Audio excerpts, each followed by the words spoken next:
Welcome back, everyone. Ready to dive deep again? Today, we're tackling cognitive architectures. Cognitive architectures. Sounds Mhm. complicated. It is fascinating, that's for sure. Imagine building a mind piece by piece like a digital Lego set. Okay, now that's an image I can get behind. So where do we even begin with something so ambitious? Our guide today is Joscha Bach and his book, Principles of Synthetic Intelligence. Interesting choice. Bach is known for his hands-on approach to AI. Yeah. Exactly.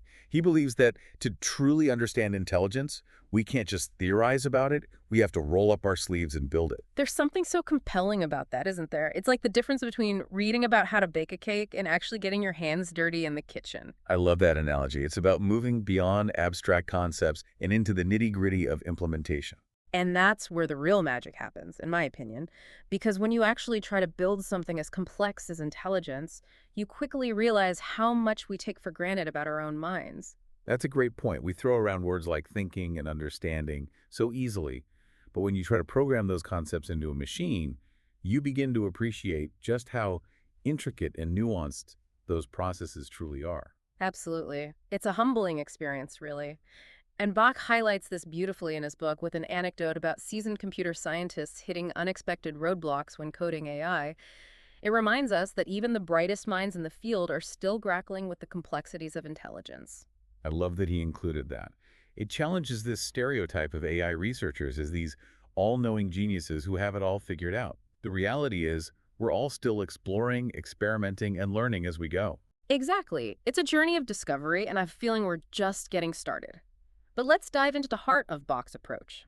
He places a huge emphasis on implementation, on actually building AI systems to test and refine our understanding. Why do you think that is? I think it boils down to the fact that building something, anything, forces you to confront the gaps in your knowledge. You can have a beautiful theory, a brilliant idea, but until you try to translate that into a tangible functioning system, you'll never truly know if it holds water. It's like the difference between sketching a sleek airplane on paper and actually trying to make it fly. Exactly. The real world has a way of exposing the flaws in our thinking. And in the case of AI, those flaws might be gaps in our understanding of how the mind works, how knowledge is represented, or how learning actually takes place. And it's through the process of building and rebuilding, testing and iterating that we gain a deeper, more nuanced understanding of these complex processes. Bach draws a fascinating parallel to constructing a skyscraper. That's right. He talks about the sheer volume of knowledge, the interconnectedness of all the different components that's required to build something so intricate and massive. It's a powerful analogy, and one that underscores the sheer complexity of the mind. It suggests that we shouldn't underestimate the task before us. Building a mind, even a digital one, is a monumental undertaking. It's like each piece of knowledge, each concept, each idea is like a building block. And to create something as intricate as the mind, you need an incredible number of these blocks, all carefully crafted and meticulously assembled. And not just assembled, but interconnected in a way that allows information to flow, to be processed, to be transformed into knowledge, understanding, and ultimately intelligent behavior. It's a fascinating challenge, and one that researchers are tackling from various angles. Absolutely. And that's what makes this field so exciting. It's a melting pot of ideas, approaches, and perspectives, all converging on this grand quest to understand, replicate, and even surpass the capabilities of the human mind. Speaking of different perspectives, Bach introduces us to Dietrich Dorner, a psychologist known for his bold claims. Bold is right. Dorner suggests that the mind, or the soul as he sometimes refers to it, can be understood as a complex network of if-then statements. That's putting it mildly. It sounds incredibly reductionist, almost robotic, to think that something as intricate and nuanced as the human mind could be boiled down to a series of logical operations. It definitely does. It's almost jarring to hear the mind, something we often associate with emotions, creativity, and free will, described in such a mechanistic way. And yet there's a certain logic to it, isn't there? If we truly want to understand the mind, we need to break down these complex processes into their fundamental components. That's Dorner's point, exactly. He believed that to truly understand something, you need to be able to define it in a clear, unambiguous way. He felt that psychology as a field needed this level of rigor, this precision of language, to elevate itself to a true science. So he's approaching the study of the mind with the same meticulousness that a physicist might bring to studying the laws of motion, or a chemist might bring to analyzing the composition of matter. Exactly. He's looking for the underlying mechanisms, the fundamental principles that govern how the mind works. And he believes that by defining these principles with the same clarity we use in mathematics or computer science, we can begin to unlock the secrets of intelligence itself. It's a bold vision, and one that has certainly sparked its fair share of debate, but it does raise an interesting question. How do we reconcile this seemingly mechanistic view of the mind with things like creativity, intuition, free will? Those don't exactly sound like a series of if-then statements. That's the million-dollar question, isn't it? How do we bridge the gap between this logical, computational view of the mind and the messy, unpredictable, often irrational reality of human experience? It's a question that has captivated philosophers and scientists for centuries, and one that continues to fuel debate and inspire research today. And it's a question that Bach grapples with throughout his book. It's a question we'll be exploring in more depth as we delve further into Bach's work. But for now, let's stick with this idea of understanding complex systems by building them. Bach uses a rather unexpected example to illustrate this point: a simple autonomous vehicle. An autonomous vehicle, what can a self-driving car possibly teach us about the human mind? It might seem like a strange comparison at first, but trust me, Bach makes a compelling case. He argues that even a system as seemingly simple as a self-driving car can illuminate fundamental principles of intelligence. Okay, I'm intrigued. Tell me more. What kind of principles are we talking about? Well, for starters, both autonomous vehicles and intelligent agents, whether artificial or biological, need to be able to perceive and interact with their environment. They need to be able to gather information, process it, and make decisions based on that information. That makes sense. A self-driving car needs to be able to see the road, other cars, pedestrians, traffic signals, all while navigating its environment safely and efficiently. In a way, it's not that different from how we navigate the world around us. Exactly. Both systems rely on feedback loops. They take in information, make adjustments, take in more information, make further adjustments, and so on.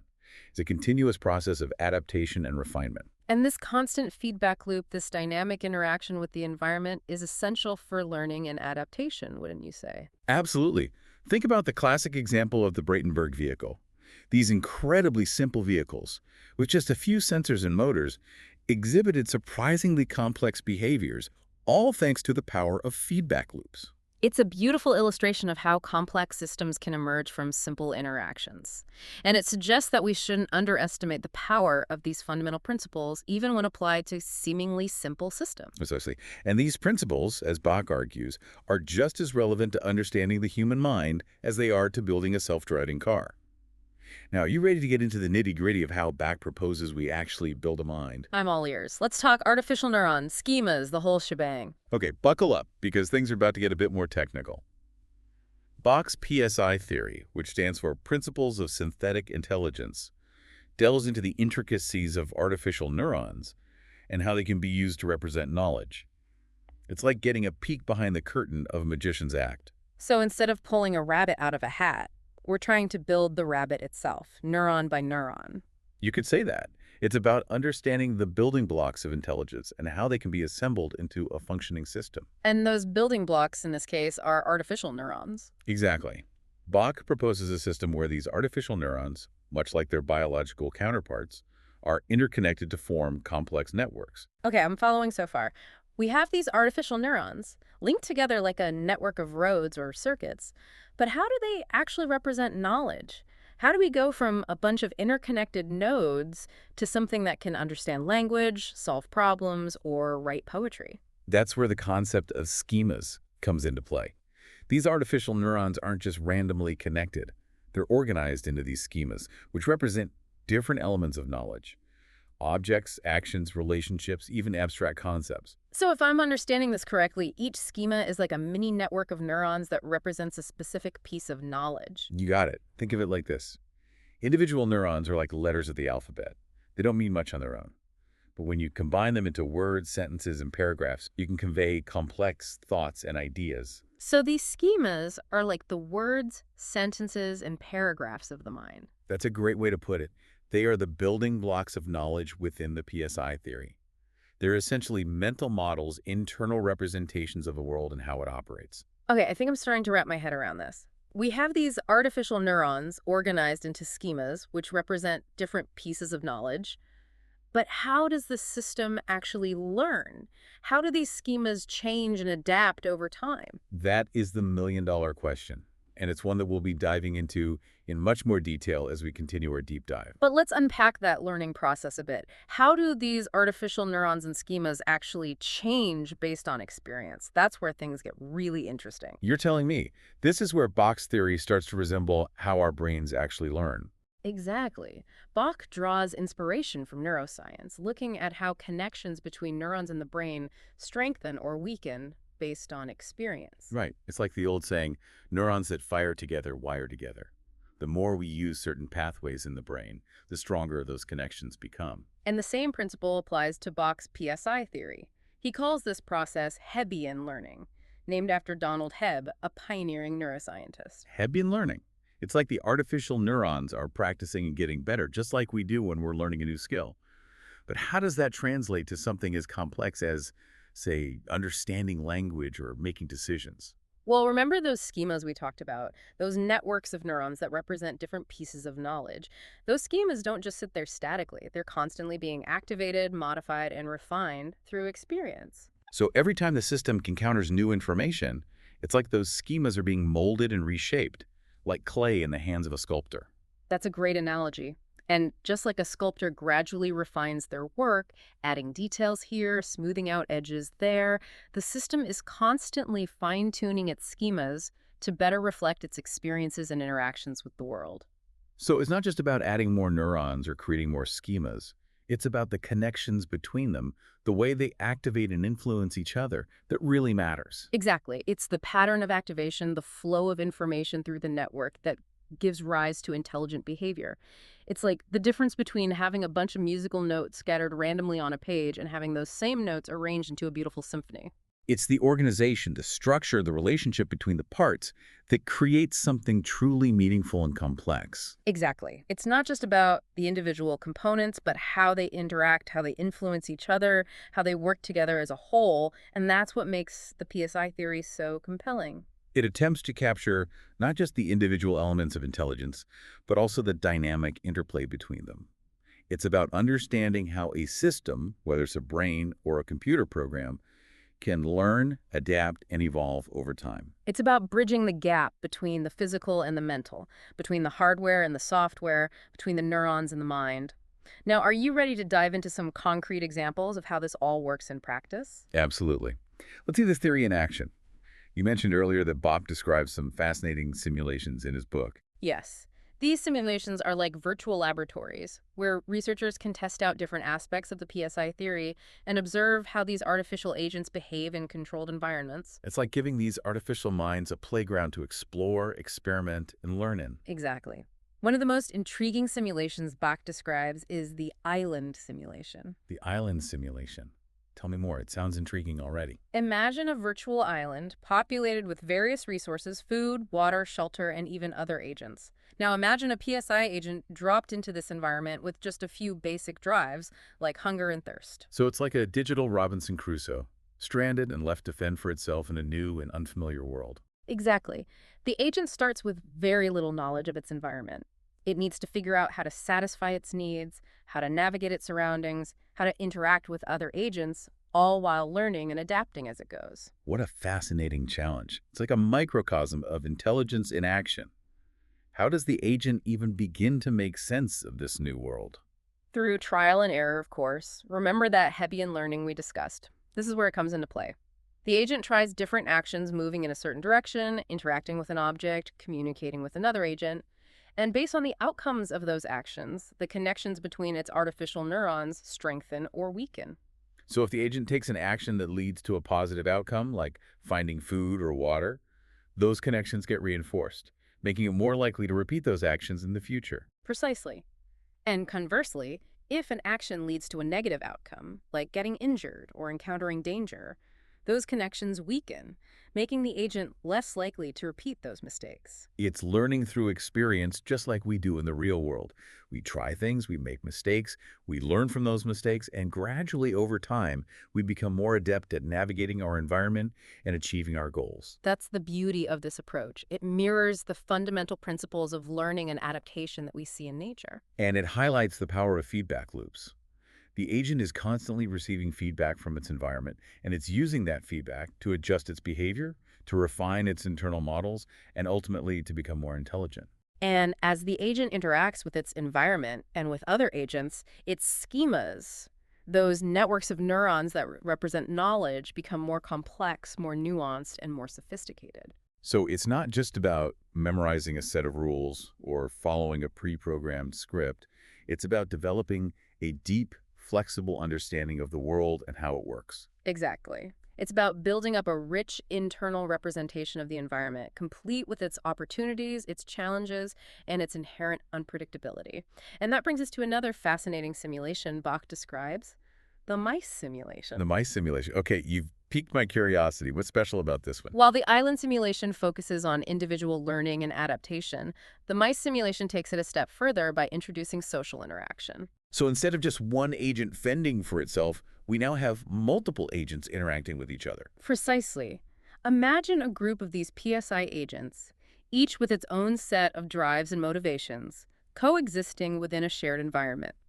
Now imagine that these agents can communicate with each other, cooperate on tasks, even compete for resources. It's like creating a miniature society of artificial minds. What kinds of behaviors emerge in this social setting? That's the beauty of simulation. It allows researchers to observe the emergence of complex social dynamics in a controlled environment. So what have they observed? Do these agents just ignore each other? Do they fight over resources? Do they form alliances? All of the above.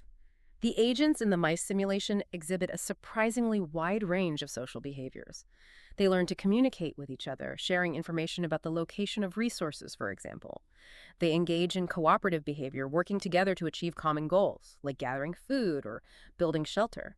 And yes, they also sometimes compete with each other, vying for limited resources or trying to outmaneuver each other. It's fascinating to see how these simple rules of interaction combined with the principles of learning and adaptation can give rise to such complex and nuanced social behaviors. It really highlights the power of this bottom-up approach to understanding intelligence. Precisely. And it underscores the importance of social interaction in shaping intelligence, both artificial and biological. After all, we humans are social creatures by nature. Absolutely. Our brains are wired for social interaction. It's how we learn, how we adapt, and how we thrive. And through simulations like the mice simulation, researchers are gaining valuable insights into the mechanisms that underpin social intelligence, insights that could one day lead to the development of more sophisticated and socially adept AI systems. It's exciting to think about the possibilities, but let's shift gears a bit and talk about some of the challenges and limitations of the PSI theory. Because as promising as this approach is, it's not without its critics. You're absolutely right. No scientific theory is perfect, and the PSI theory, for all its strengths, has faced its fair share of scrutiny over the years. What are some of the main criticisms leveled against the PSI theory? What are some of the hurdles it still needs to overcome? One of the most common criticisms is that the PSI theory is incredibly complex. It involves a vast network of interconnected components with countless parameters, rules, and processes. So it's like trying to build a skyscraper with a blueprint so intricate and detailed that it becomes overwhelming to manage. That's a great analogy, and this complexity can make it challenging to implement, test, and even interpret the results of simulations. So it's a double-edged sword. On the one hand, this complexity allows the theory to capture the richness and nuance of human intelligence. But on the other hand, it can make the theory itself difficult to work with and understand. Exactly. It's a delicate balancing act. Researchers are constantly striving to refine the theory, to make it more elegant, more efficient, and more amenable to empirical testing. It's like trying to create a map of a vast and intricate city. You want the map to be detailed enough to be useful, but not so cluttered that it becomes impossible to navigate. Precisely. It's about finding that sweet spot between simplicity and complexity, between elegance and accuracy. Now, another criticism is that the PSI theory, at least in its original form, places a heavy emphasis on symbolic representation. Symbolic representation, you mean like using symbols, like words or numbers, to represent concepts and ideas. Exactly. And while symbolic representation is a powerful tool, some critics argue that it doesn't fully capture the embodied nature of human intelligence. Embodied intelligence. What do you mean by that? Well, we don't experience the world solely through abstract symbols. Our bodies, our senses, our actions, our interactions with the physical world, all of these play a crucial role in shaping how we think, how we learn, and how we understand the world around us. So it's not enough to just have a brain in a vat, so to speak. We need to be situated in the world, interacting with it, experiencing it through our senses, to truly grasp its complexities. Precisely, and that's where the PSI theory, at least in its early iterations, fell short. It didn't fully account for the role of embodiment, of how our physical experiences shape our cognitive processes. So how has the theory evolved to address this criticism? Researchers have been exploring ways to incorporate embodiment into the PSI theory, to create artificial agents that are not just intelligent, but also situated in the world, interacting with it through sensors and actuators, just like we do. So instead of just manipulating symbols, these embodied agents would be able to perceive and interact with the world in a more physical, more grounded way. Exactly. They could learn from their experiences in a more holistic, more embodied way, just like we do.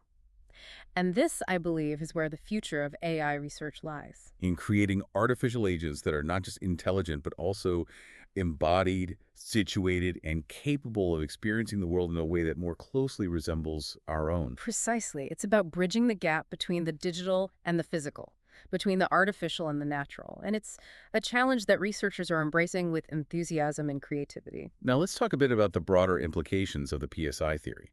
Because this isn't just about building smarter computers or more sophisticated robots. It's about understanding the very nature of intelligence itself. Absolutely. The quest to understand intelligence, whether artificial or biological, is ultimately a quest to understand ourselves.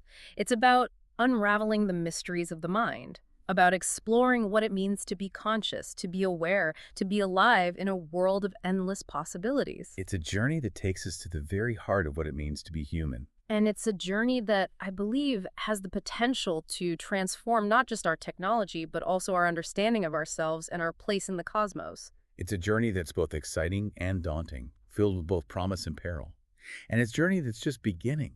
It's like we're on the verge of unlocking a secret that has captivated humanity for millennia. But with this incredible potential comes a profound responsibility, doesn't it?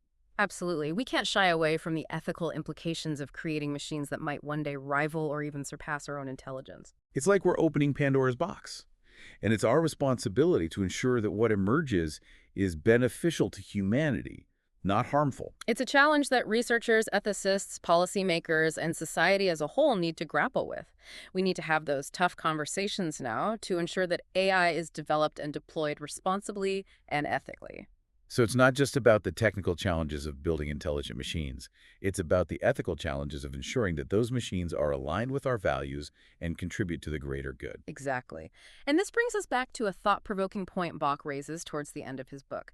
He suggests that instead of getting too caught up in replicating the human mind precisely, we should focus on understanding the principles of intelligence itself. It's like the difference between trying to build an artificial bird by copying every feather and bone and studying the principles of aerodynamics to understand how flight is possible. Precisely. By understanding those underlying principles, we open ourselves up to a much wider range of possibilities. So instead of limiting ourselves to just one definition of intelligence, we should be exploring the full spectrum of what intelligence could be. Exactly. We might discover that intelligence, like life itself, takes on many forms. And some of those forms might be so utterly different from our own that we can barely comprehend them right now. It's both exciting and a little bit humbling, isn't it? To think that we might only be scratching the surface of what intelligence truly is. It definitely challenges our assumptions.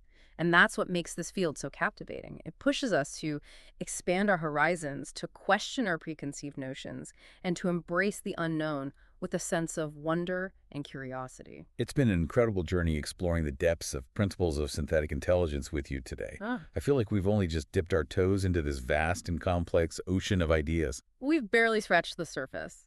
But hopefully our listeners are walking away with a newfound appreciation for the intricacies of the mind and a sense of excitement for the future of AI. And a healthy dose of caution. Because as we've discussed, the power of AI comes with great responsibility. It's up to all of us to steer this technology in a direction that benefits all of humanity. To our listeners, we leave you with this thought. As we continue to unlock the secrets of intelligence, we must never forget that the most profound discoveries are often those that illuminate not just the world around us, but also our place within it. Thank you for joining us on this deep dive into the mind-boggling world of cognitive architectures. Until next time, keep questioning, keep exploring, and keep imagining the extraordinary possibilities that await.